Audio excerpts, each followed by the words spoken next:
आहे. सुखामध्ये कोण कोण नाहत आहे. Hi friends.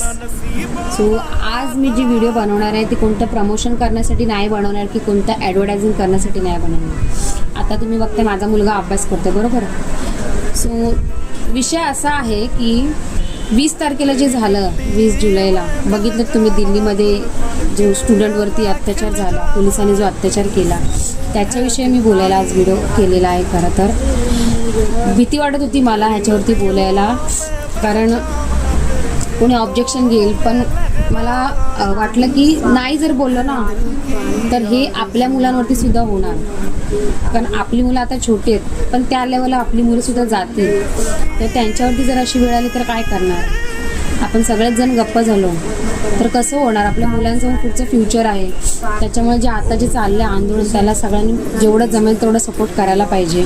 मेसेज थ्रू म्हणा किंवा व्हिडिओ थ्रू म्हणा, जेवढं जमेल तेवढं त्या लोकांना सपोर्ट केला आपण तर आपल्यासाठी पण चांगलं आहे ते, आणि आपल्या मागण्या पण जर पूर्ण झाल्या तर आपल्या मुलांसाठी पण पुढचं फ्युचरसाठी चांगलं आहे ते.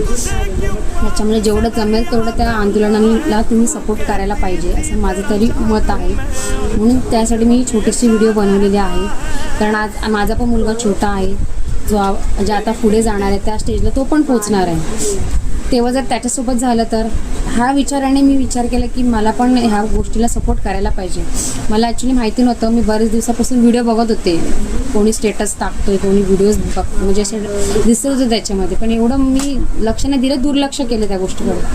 पण आता जे एवढं सिरियसली झालं ना हा मॅटर, एकदम बेकार झालं, त्या मुलांच्या अक्षरशः हालत खराब झालेली आहे, खूप बेकार त्यांना मारलेलं वगैरे आहे.